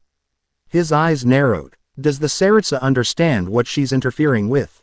The agent's momentary silence revealed more than any answer could have. Jean's tactical assessment sharpened. The Fatui weren't just observing the rifts but actively involved in their manipulation. The diplomatic standoff was interrupted by an environmental shift so subtle only those attuned to elemental energy could detect it. The mountain beneath them trembled. Not physical movement but reality itself shuddering as if fabric stretched too thin. It's starting, Naruto warned, attention shifting from the Fatui to their surroundings. The fragment is responding to my presence. Snow crystallized in unnatural patterns around them. The air itself seemed to thin as atmospheric pressure fluctuated. Above them, reality wavered like heat distortion. The first indications of a void rift forming. The Fatui agent stepped back, touching a communication device at his collar. Priority alert. Target location confirmed. Phase 2 initiated. Jean had no opportunity to question this cryptic statement before the mountain's peak vanished, replaced by expanding nothingness that consumed matter with hungry efficiency. Like previous rifts that had formed gradually, this manifestation erupted with violent immediacy. It's being accelerated, Naruto realized, golden energy gathering around his hands. Someone's forcing the process. The Fatui operatives retreated with coordinated precision, their earlier confrontational posture abandoned for strategic withdrawal. Their agent remained momentarily, attention divided. Between the expanding rift and Naruto's response to it. "We'll be watching with great interest," he stated before activating some device that teleported him from the mountainside. Jean had no time to pursue as Dragonspine's peak continued disappearing into void. The unnatural cold intensified as atmospheric conditions destabilized, threatening immediate hypothermia for anyone unprotected. "We need to evacuate," she commanded. Knight Captain authority overriding diplomatic niceties. This manifestation is orders of magnitude larger than what appeared in Mondstadt. Ayaka had already created a Ryo shield around herself, her vision's power uniquely suited to harmonizing with Dragonspine's conditions rather than fighting them. "Can we reach safe distance before it expands further?" she asked with remarkable composure despite the crisis. The miniature shogun calculated with divine precision. Negative. Expansion rate exceeds human movement capability across current terrain. Conventional evacuation impossible. Naruto studied the growing void with narrowed focus. "It's being manipulated," he repeated.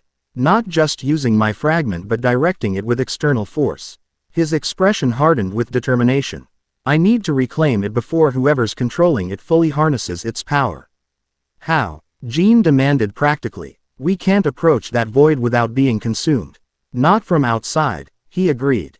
"But I can reach it from within." Before anyone could question this cryptic statement, golden energy surrounded Naruto's form.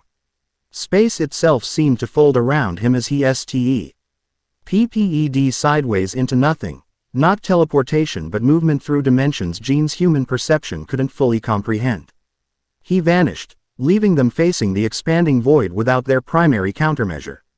Did he just? Ayaka couldn't complete the question, diplomatic composure finally overwhelmed by witnessing dimensional travel. The miniature shogun sparked with what appeared to be divine concern, an emotion her programming shouldn't theoretically permit. He entered void space directly, calculating survival probability. Her tiny features showed uncharacteristic uncertainty, insufficient data for accurate assessment. Jean made immediate tactical decisions. "We establish defensive position at maximum sustainable distance. Prepare evacuation routes for Mondstadt if containment fails." Her green eyes studied the void's expansion rate with professional assessment. "We give him 10 minutes, then implement full withdrawal."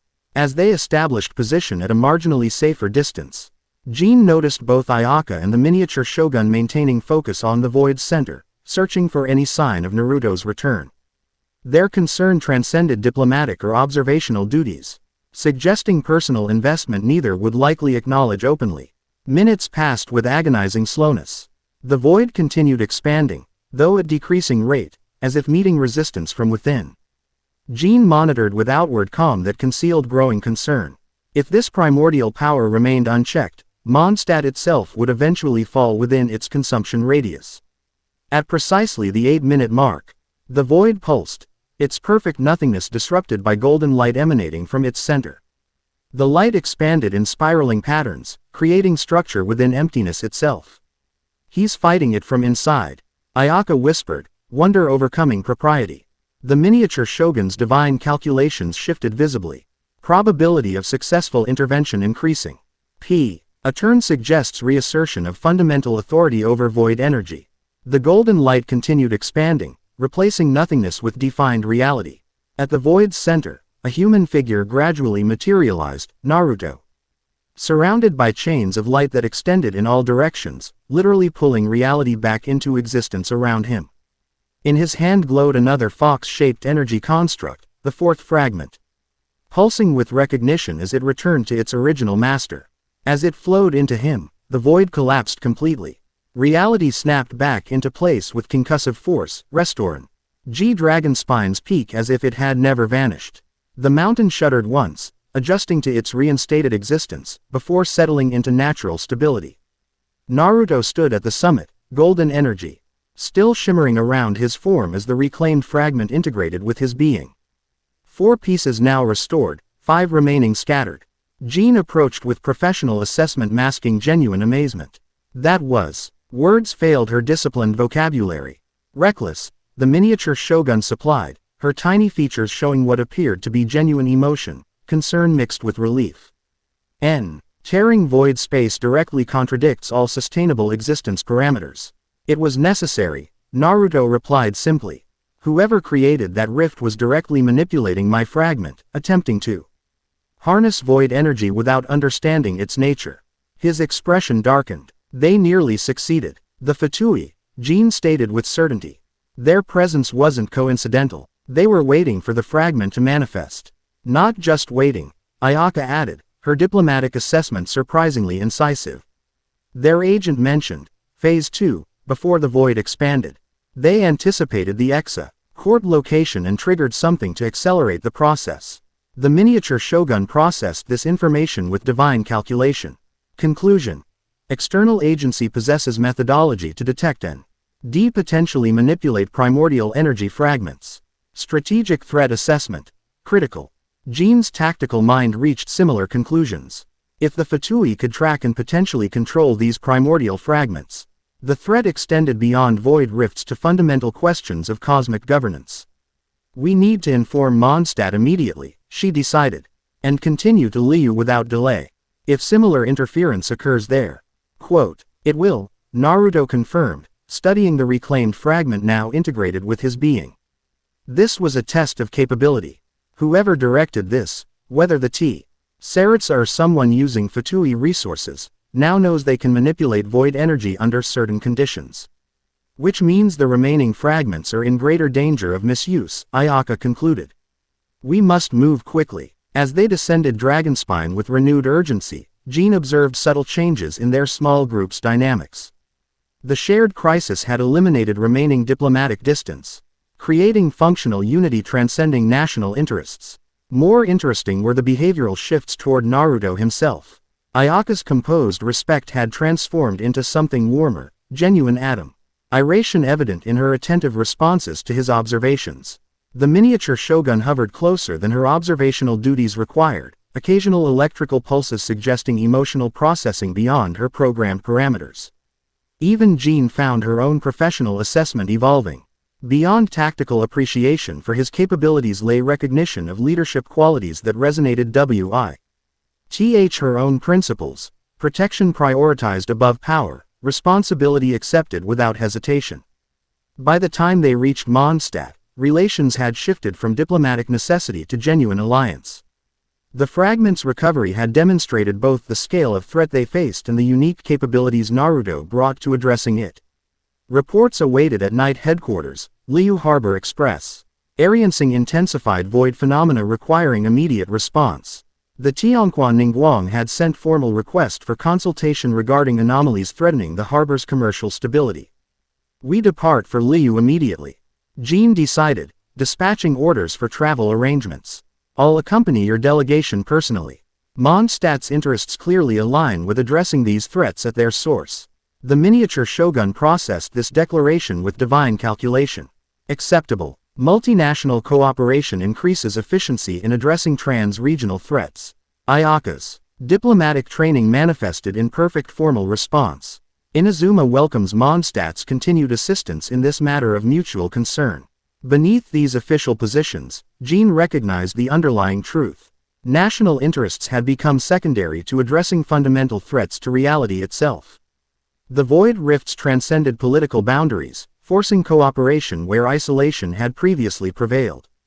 As preparations proceeded for immediate departure to Liu Harbor, Yae Miko returned from her cathedral research with calculating satisfaction evident in her fox-like smile.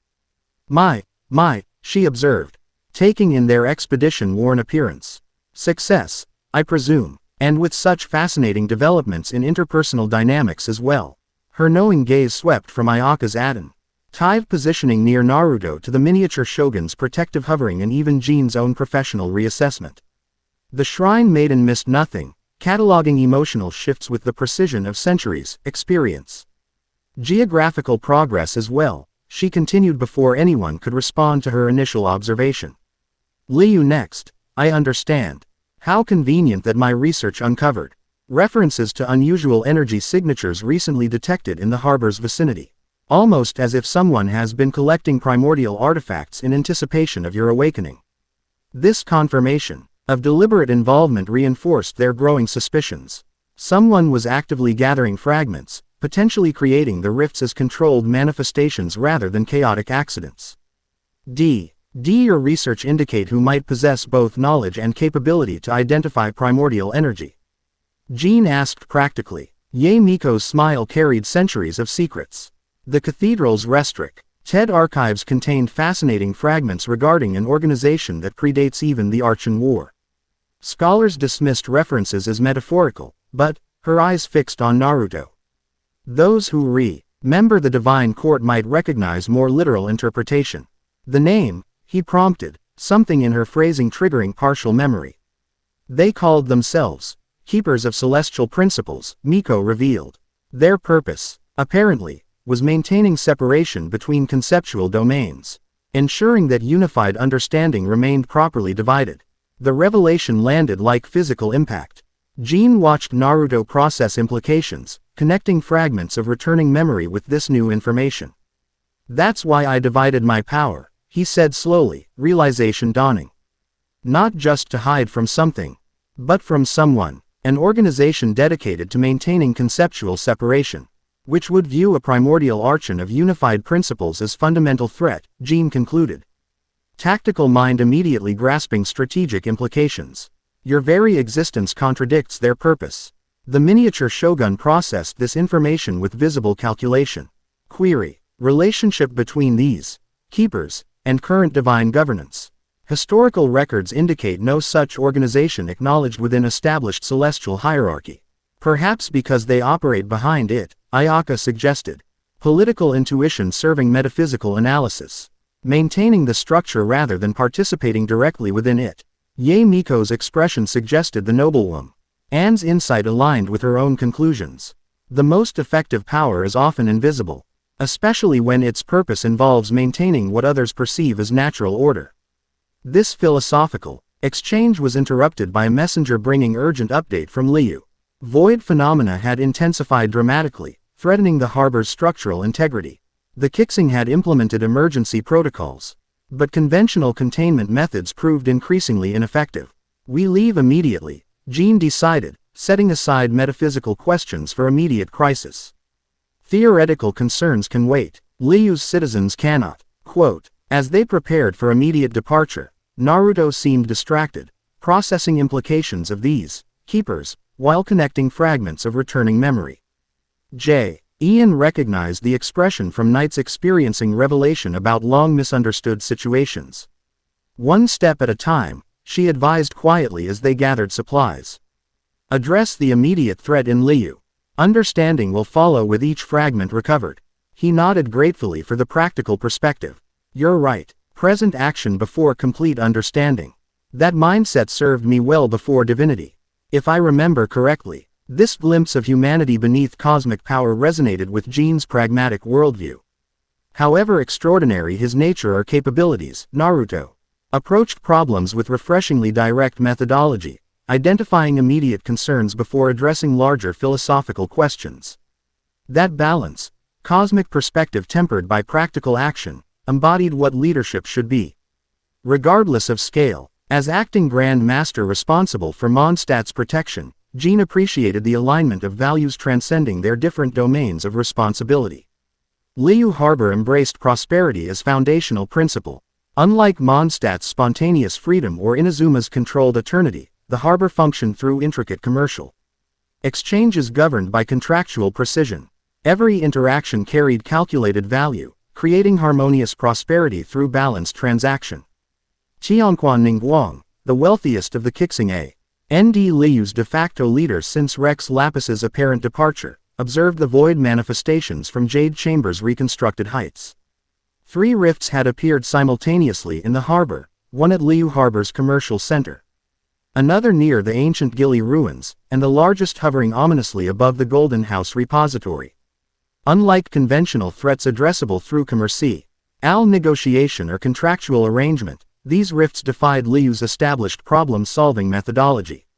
They consumed without exchange, took without compensation, violated the fundamental principle of balanced transaction. Status report, she commanded, not looking away from her strategic viewpoint. Her secretary consulted notes with practiced efficiency. Containment measures holding temp, orally at Commercial District and Gili Ruins. The Golden House manifestation continues expanding despite millilith reinforcement. Ningguang processed this information while calculating multiple contingencies simultaneously. The commercial disruption alone would impact regional stability for months. More concerning was the Void's apparent targeting of locations with historical or economic significance. "And our expected consultants?" she inquired, referring to the multinational delegation reportedly addressing similar phenomena across Teyvat. "Ship spotted approaching harbor," came the efficient reply. "Estimated arrival within 30 minutes. Prepare reception at emergency headquarters rather than ceremonial pavilion," Ningguang decided. Circumstances dictate functionality over formality. As her staff executed precise instructions, Ningguang permitted herself momentary reflection on the unprecedented situation. Liu had weathered many crises through its long history, from Archo-N transitions to monster incursions, but always within established parameters of natural order. These void manifestations represented something outside contractual reality itself. Reports from Mondstadt. Qi described a visitor who commanded void energy, not through vision or established elemental methodology but primordial authority. More interesting, this entity had apparently gained cooperation from both the freedom-loving Mondstadt Knights and the isolation-focused Inazuman Shogunate. Any force capable of aligning such traditionally opposed governance philosophies warranted careful assessment. Potential threat, certainly, but also potential opportunity. Liu's prosperity had always depended on recognizing value before others perceived it. By the time the delegation docked at Liu Harbor, Ni Ng Guang had established appropriate reception. Not ostentatious welcome suggesting desperation, nor cold formality implying disinterest. Perfect balance of acknowledged need without surrendered advantage, the essence of Liu negotiation. She observed their arrival from strategic distance, assessing individual dynamics before direct interaction. The Mondstadt representative she recognized immediately, Acting Grand Master Jean Gunhilder, whose reputation for straightforward competence had reached even Liu's commercially focused intelligence networks. The Inazuman contingent proved more interest. A shrine maiden whose casual demeanor belied calculating eyes that missed nothing, and a noble woman whose perfect composure suggested significant political station. Most unusually, a miniature Rsion of the Raiden Shogun herself hovered among them, divine authority compressed into diminutive form. But it was the final figure who captured Ningguang's complete analytical attention. Tall and powerful without ostentation, he moved with inhuman grace that violated physical laws her commercially trained mind had catalogued through years of observation. Golden energy shimmered beneath his skin, not vision power but something more fundamental. Something valuable beyond conventional market assessment. Declining standard ceremonial greeting, Ningguang approached directly. In crisis, efficiency trumped protocol. Liu welcomes assistance regarding current market disruptions, she stated without preamble. "I am Tianquan Ningguang of the Liu Kixing." The man stepped forward with natural authority that matched her own. "Naruto Uzumaki, I believe I'm connected to your void problem." Direct statement of responsibility without apologetic qualification. Ningguang's assessment adjusted immediately, not a supplicant seeking approval but an equal acknowledging connection to current situation. "Connected how?" she asked with similar directness. "The rifts are manifestations of fragmented power seeking reunification," he explained without metaphysical obfuscation. "I've reclaimed 4 fragments already.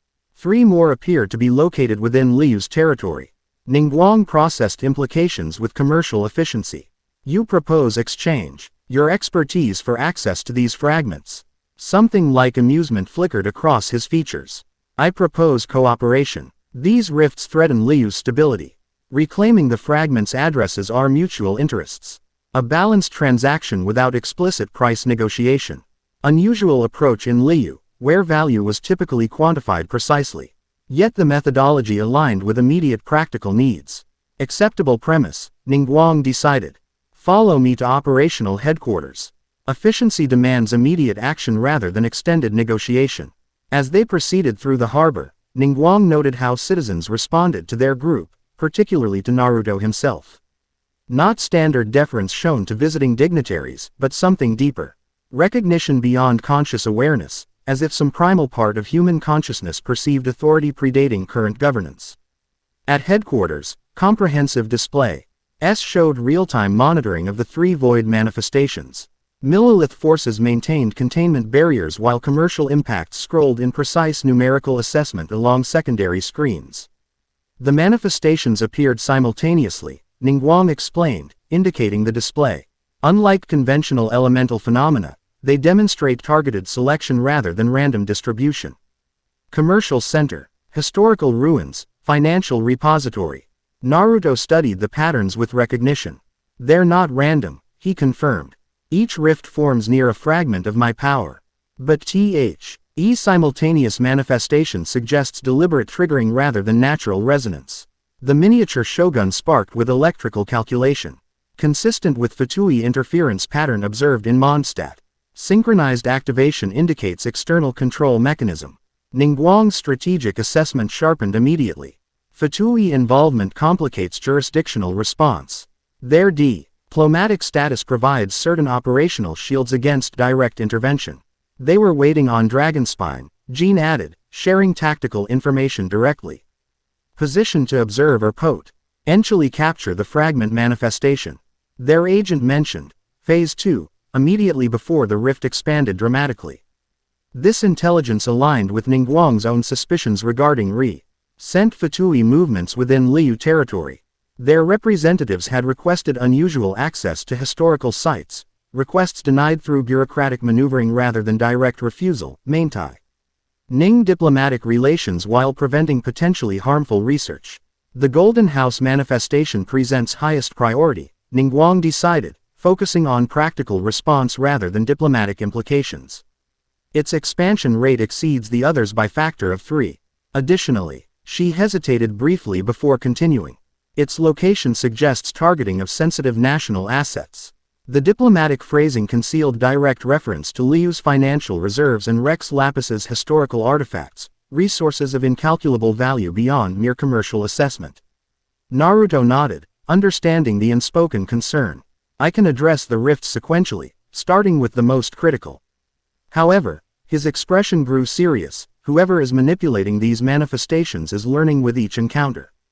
The Dragonspine rift was directly controlled, suggesting increasing mastery of void energy. Then we counter with overwhelming response, Ningguang stated practically. Yui's resources are at your disposal for this operation.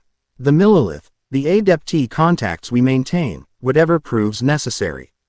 The Shrine Maiden, Yae Miko, according to earlier introductions, smiled with fox-like assessment. How refreshingly direct. No wonder Liu prospers through crisis while other nations falter beneath protocol. Ningguang acknowledged the observation with slight nod. Prosperity requires accurate valuation. Current circumstances value immediate action above procedural consideration. As they prepared tactical response, Ningguang continued assessing Naruto with commercial precision. His capabilities represented value beyond conventional market parameters, not merely power but authority over fundamental cosmic principles. Such authority transcended conventional economic consideration into realm of existential valuation. Yet her trained observation noted something equally interesting, how others oriented around him without conscious awareness. The Inazuman noble woman, Ayaka, maintained proximity that exceeded diplomatic necessity. Jean's professional respect carried undertones suggesting personal reassessment beyond tactical appreciation. Most tellingly, the miniature shogun's behavioral patterns suggested emotional processing inconsistent with pure observational programming. These subtle dynamics registered in Ningguang's calculation. Power attracted attention, certainly. But this appeared more fundamental, recognition of something essential that transcended conventional hierarchies. Not merely charisma but inherent centrality, as if reality itself acknowledged his significance. Such observations normally served commercial advantage, identifying leverage points in future negotiations. Yet Ningguang found herself cataloging these patterns with different purpose, understanding rather than exploitation. Something about this situation transcended standard commercial assessment. Preparations completed with Liu's characteristic efficiency. Within hours, coordinated response teams positioned at all 3 manifestation sites, with primary focus on the Golden House Rift. Adepti representatives provided additional support, their ancient powers more aligned with primordial energy than conventional elemental approaches. As they approached the Golden House, the Void Rift's true scale became apparent, a massive tear in reality suspended above the repository, consuming surrounding matter with horrifying efficiency. Millilith forces maintained defensive perimeter, though their conventional weapons proved useless against conceptual disruption. This one's different, Naruto observed, studying the rift with narrowed focus. The energy signature is fragmented, as if multiple pieces are being used simultaneously. The miniature shogun performed divine calculation. Analysis confirms unusual pattern. This manifestation contains energy signatures consistent with multiple primordial fragments rather than single source. Someone's combining fragments, Jean concluded. Tactical mind immediately grasping implications. Creating stronger manifestation through unified approach, which should be impossible without understanding the underlying conceptual framework, Yae Miko added. Her usually playful demeanor replaced by serious assessment. Unless they have help from someone who remembers the divine court, Naruto finished grimly. These keepers you mentioned, they would possess knowledge of how primordial concepts functioned before division. Ningguang processed tactical implications with commercial thoroughness. If these manifestations represent deliberate experimentation rather than chaotic disruption, response strategy must adapt accordingly. We're not addressing natural phenomena but directed research. Research toward what purpose? Ayaka asked, her political intuition serving metaphysical analysis. Control, Naruto answered with certainty born of returning memory.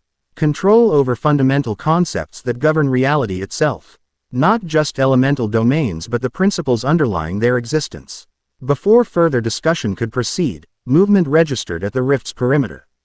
Figures in Fatui, uniforms appeared with coordinated precision, establishing observation positions around the manifestation.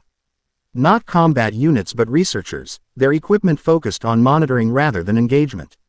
Right on schedule, Jean observed grimly. Just as in Mondstadt, Ningguang assessed with commercial practicality. Their presence confirms orchestration rather than opportunism. The question becomes whether to address the manifestation first or the researchers controlling it. Both simultaneously, Naruto decided. I'll address the rift directly. Your forces can handle the Fatui operation. The decisive statement carried natural authority, not requesting permission but establishing optimal approach. Ningguang found herself nodding agreement despite normal inclination toward controlling all operational aspects. Millilith units will secure Fatui personnel for questioning, she confirmed. Diplomatic complications are acceptable given clear hostile action against Liu sovereignty. As Liu forces moved with disciplined precision toward Fatui positions, Naruto approached the void manifestation directly. Golden energy gathered around him, not with flashy display but focused intensity that bent light itself around his form. This will be more difficult than previous retrievals, he warned. They're using multiple fragments in concert, creating resonance patterns that amplify void disruption. The miniature shogun hovered closer than her observational duties required. Analysis indicates potential feedback loop between fragments. Reclamation attempt may trigger cascade reaction, affecting all manifestations simultaneously, which could either collapse all rifts at once or exponentially increase their destructive potential. Yae Miko translated, fox-like eyes assessing possible outcomes with ancient calculation. Naruto nodded grimly. That's likely their intended experimental outcome, testing whether fragmented power can be forced into synchronization without original conceptual framework. Is there alternative approach? Jean asked practically. Yes, he replied with simple certainty. But it requires synchronized counter-resonance, balancing void with its conceptual complement. His gaze shifted to the miniature shogun, who processed implications with divine calculation. You require eternity to balance void, she stated, understanding immediately. Complementar. Why concept application to stabilize fundamental principles? Precisely, Naruto confirmed. Not opposition but harmonization. The fragments respond to their original master, but they also recognize their conceptual counterpart. The miniature shogun sparked with what appeared to be anticipation. Emotional response theoretically beyond her programming parameters. Acceptable approach. Synchronization parameters established. As they prepared this unconventional approach, Ningguang observed with analytical precision. The theoretical framework transcended her commercial expertise, yet the underlying principle resonated with Liu's fundamental understanding, balance through complementary forces rather than dominance of singular approach. Millilith forces engaged Fatui researchers with disciplined efficiency, securing observation equipment while detaining personnel for questioning. The operation proceeded with minimal resistance. These were scientific units rather than Harbinger-led combat teams. Unprepared for direct confrontation, at the rift's edge, Naruto and the miniature Shogun positioned for synchronized approach. Golden void energy swirled around his extended hands while purple electric eternity gathered around her diminutive form. Not opposing forces but complementary aspects, the nothingness that permits all possibility balanced by continuous existence that gives it meaning. Now, Naruto commanded, sending golden chains into the rift's depths. The miniature Shogun simultaneously released concentrated eternity energy, not attacking the void but harmonizing with it, creating G-resonance pattern that stabilized rather than disrupted.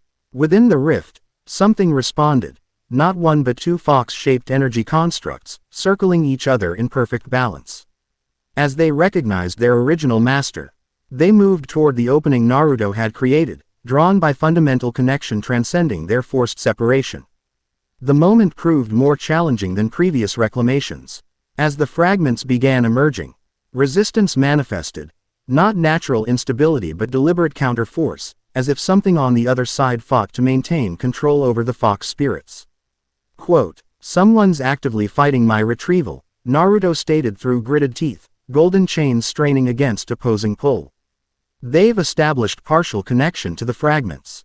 The miniature Shogun's electrical output intensified, her tiny features showing concentration beyond programmed parameters. Counterbalance established, maintaining harmonic resonance to support extraction. 4__blank_blank. The end. Thank you for watching this video. Please be sure to subscribe to our channel and like this video.